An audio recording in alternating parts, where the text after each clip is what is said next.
പരബ്രഹ്മസ്വരൂപനായ ഭഗവാൻ ശ്രീനാരായണ ഗുരുദേവ തൃപ്പാദ പാദകമലങ്ങളിൽ ശതകോടി പ്രണാമം.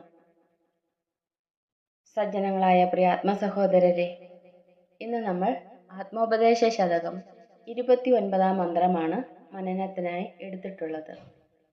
മന്ത്രം ഇപ്രകാരമാകുന്നു: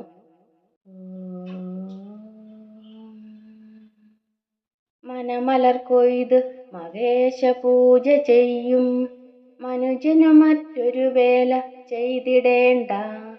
വനമലർ കൊയ്തും അതല്ലയായിൽ മായാമനു ഉരുവിട്ടും ഇരിക്കിൽ മായ മാറും.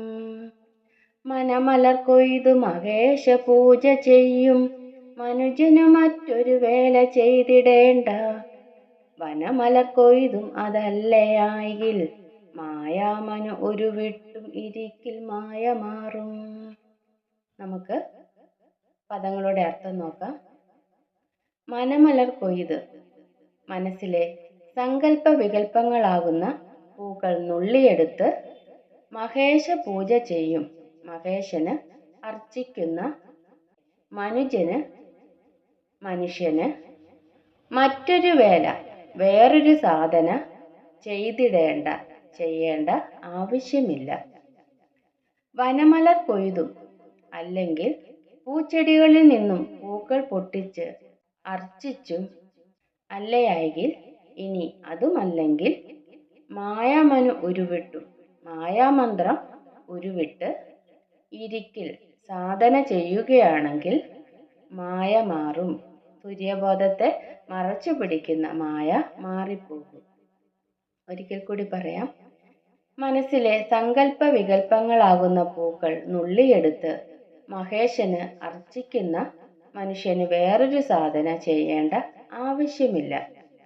അല്ലെങ്കിൽ പൂച്ചെടികളിൽ നിന്നും പൂക്കൾ പൊട്ടിച്ച് അർച്ചിച്ചും, ഇനി അതുമല്ലെങ്കിൽ മായാമന്ത്രം ഉരുവിട്ട് സാധന ചെയ്യുകയാണെങ്കിൽ തുര്യബോധത്തെ മറച്ചു പിടിക്കുന്ന മായ മാറിപ്പോകും.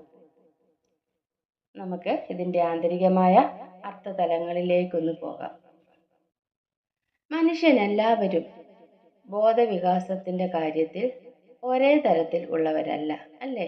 ഓരോരുത്തരും ഓരോ തരത്തിലുള്ളവരാണ്.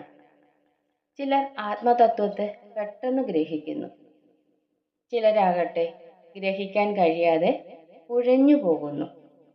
ഓരോരുത്തരിലും ഇരിക്കുന്ന വാസനയാണ് അവൻ്റെ ഇഷ്ടാനിഷ്ടങ്ങളെ നിർണയിക്കുന്നത്, അല്ലേ? ഓരോരുത്തർക്കും ഓരോ വാസനയാണ്, അതനുസരിച്ചാണ് ഓരോരുത്തരും ജീവിക്കുന്നത്. വാസനയുടെ ശക്തിയെ ക്ഷയിപ്പിക്കേണ്ടത് ആത്മതത്വഗ്രഹണത്തിന് അത്യന്താപേക്ഷിതമാണ്.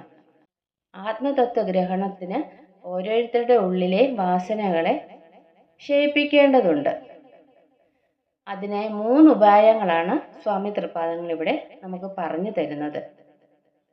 ഇത് നമ്മെ ഏറെ സഹായിക്കും. തൃപ്പാദങ്ങൾ ഇവിടെ പറഞ്ഞു തരുന്ന ആ 3 ഉപായങ്ങളും നമ്മെ ഏറെ സഹായിക്കും. ഓരോരുത്തർക്കും ഇണങ്ങുന്നത് മാത്രം സ്വീകരിക്കാം. പക്ഷേ ഏത് സാധന ചെയ്യുമ്പോഴും ലക്ഷ്യം എന്തായിരിക്കണം? ആത്മസാക്ഷാത്കാരമായിരിക്കണം. നമ്മൾ ഏത് മാർഗമാണോ സ്വീകരിക്കുന്നത് അതിനെല്ലാം ഒരു ലക്ഷ്യമാണ്. എന്താണ്? ആത്മസാക്ഷാത്കാരം.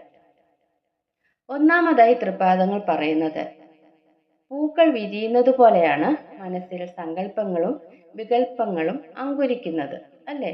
ഒരു പൂ എങ്ങനെയാണ് വിരിയുന്നത്? അതുപോലെ അതേ ശോഭയിലാണ് നമ്മുടെ ഓരോ സങ്കല്പങ്ങളൊക്കെ മനസ്സിൽ ഇങ്ങനെ അങ്കുരിക്കുന്നത്. ആ സങ്കല്പ വികല്പങ്ങളെ പൂജാ പുഷ്പങ്ങളായി കരുതി അന്തരാത്മാവാകുന്ന മഹേശന് അർച്ചന നടത്തുന്ന പ്രക്രിയ തികച്ചും ധ്യാനാത്മകമാണ്. എങ്ങനെയാണ്? നമ്മുടെ മനസ്സിൽ അങ്കുരിക്കുന്ന സങ്കല്പ വികല്പങ്ങളെ പൂജാ പുഷ്പങ്ങളായി കരുതി അന്തരാത്മാവാകുന്ന മഹേശന്, നമ്മുടെ അന്തരാത്മാവ് ആരാണ്? മഹേശനാണ്. ആ അന്തരാത്മാവാകുന്ന മഹേശന് അർച്ചന നടത്തുന്ന പ്രക്രിയയാണ് തൃപ്പാദങ്ങൾ ഒന്നാമതായി പറയുന്നത്.